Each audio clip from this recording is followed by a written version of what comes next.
Finally বিয়ের কার্ডগুলো কিন্তু চলে এসেছে আর আজ এইগুলোতে তেল হলুদ লাগানো হবে। তার সাথে সাথে আজ আরো একটা নিয়ম পালন হয়েছিল, তো সবকিছু তো তোমাদের সাথে এই ব্লগে শেয়ার করবো। তো চলো গাইস, বেশি কথা না বলে ভিডিওটা একদম প্রথম থেকে শুরু করি। দুপুরবেলা স্নান টান কমপ্লিট করে আমি আর ঠাম্মা যাচ্ছি এখন পিসি বাড়িতে। যখন স্নান করছিলাম তখন বাড়ি থেকেই উলুর আওয়াজ পাচ্ছিলাম, মনে হয় সব নিয়ম টিয়ম হয়ে গেছে। আর গিয়ে দেখি হ্যাঁ সত্যি সত্যি সবকিছু হয়ে গেছে, আমরা অনেকটাই লেট করে ফেলেছি। পিসি বাড়ি গিয়ে আমি ঘরে বসেছিলাম, তো কাকি এসে এখানে আমাকে কোল্ড ড্রিঙ্কস দিয়ে গেল। এই দুটো দিন ধরে যে হারে গরম পড়ছে, আস্তে আস্তে গরম লেগে গেছিল, আসার পরে এই কোল্ড ড্রিঙ্কসটা খেয়ে একটু শান্তি পেয়েছি। আমি এই ঘরে বসেছিলাম, ভাই আবার দৌড়ে দেখতে এসেছে যে কে এসেছে। তারপরে দেখে যে আমি, তারপরে দেখো নিজে প্লেটে করে একটা মিষ্টি নিয়ে এসেছে, এখানে বসে বসে খাচ্ছে আর আমার সাথে গল্প করছে। পলি আবার এখানে বসে বসে হলুদগুলোকে থেতো করছিল। তো তারপরে দেখো রাহুল দা, জামাইবাবু সবাই কিন্তু চলে এসেছে। আমি তো লেট করে আইছি, কিন্তু এরা আইছে আমার দিয়েও লেট করে। এইদিকে পপির যে কি পরিমাণ শরীর খারাপ কি আর বলবো। তারপরে সবাইকে খেতে দিয়ে দিল, আর এইদিকে আমি আমার থালাটা গুছিয়ে নিয়ে এসে বসে গেলাম। আরে না না, আমি গোছাইনি, গোছানোই ছিল, জাস্ট নিয়ে আসলাম। তো এখন মেনুতে ছিল টক ডাল, তার সাথে পটল ভাজা, আর তার সাথে হচ্ছে এই লাভ পাপড়গুলো ভাজা। আর এই লাভ পাপড়টার অবস্থা দেখো পুরো থেতলে গেছে। তারপরে হয়েছিল একটা মাছের ঝাল, যেটা আমি খাইনি, তাই ভাইয়ের পাত থেকে তোমাদেরকে দেখিয়ে দিই। আর চিকেন কষা, আর চিকেনের এই পিসটা কার কার ফেভারিট অবশ্যই কিন্তু আমাকে কমেন্ট করে জানিও। শেষে চাটনি পাপড় মিষ্টি সবকিছু ছিল, যেগুলো আর আমি খাইনি বলে তোমাদেরকে দেখাতে পারলাম না। অনেক তো খাওয়া দাওয়ার গল্প হলো, চলো যেই কাজগুলোর জন্য আজকে এই অনুষ্ঠান সেটা তো করি। আমরা এখন সবাই মিলে বসে গেছি কার্ডের মধ্যে তেল হলুদ লাগানোর জন্য। তার আগে কার্ডগুলোকে পরপর রেখে একটু সাজিয়ে নেওয়া যাক। পলিকে এখন সেই কাজটাই দিয়েছি আর ও সেটাই করছিল, কিন্তু এইগুলো না ফাঁকা ফাঁকা হয়ে যাচ্ছিল, দেখতে ভালো লাগছিল না বলে আমিও গেলাম ওকে একটু হেল্প করে দেওয়ার জন্য। আর জানো তো এই কার্ডের মধ্যে একটা কার্ডের মধ্যে একটু রং ওঠেনি, ফ্যাকাশে লাগছিল, তো সেটাই দুজনে মিলে দেখছিলাম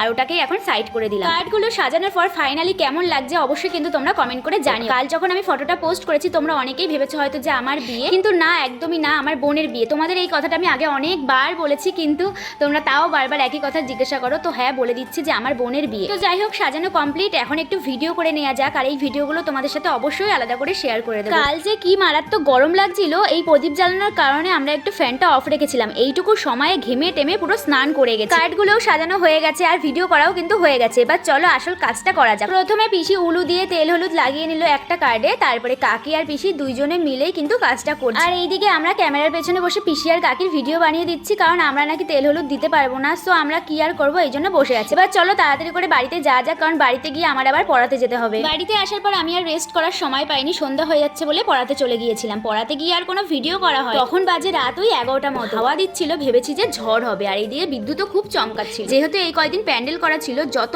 আম ছিল সব প্যান্ডেলের ওপরেই পড়ে। যেহেতু কাল আমাদের প্যান্ডেলটা খোলা হয়ে গেছে, তাই সব আমগুলো নিচে পড়ে, আর নিচে পড়ে পুরো থেতলে যায়। আর এই থেতলে যাওয়া আম কেউই খেতে চায় না, যেই কারণে এখন নেট টাঙিয়ে দিচ্ছে, যাতে ঝড় বৃষ্টি হলে সব আম এই নেটের ওপরেই পড়ে। রাতেই 12টার সময় বাড়ির কেউই কিন্তু ঘুমায়নি, সবাই জেগে আছে, জেগে এই আম পাড়া দেখছে। আর সব থেকে মজার বিষয় কি জানো, কাল রাতে পরে আর কোনো ঝড় বৃষ্টিই হয়নি। তো যাই হোক, ভিডিওটা তোমাদের কেমন লাগলো অবশ্যই কিন্তু জানিও। তো চলো আজকের মতো টাটা সবাইকে, দেখা হচ্ছে পরের ভিডিওতে।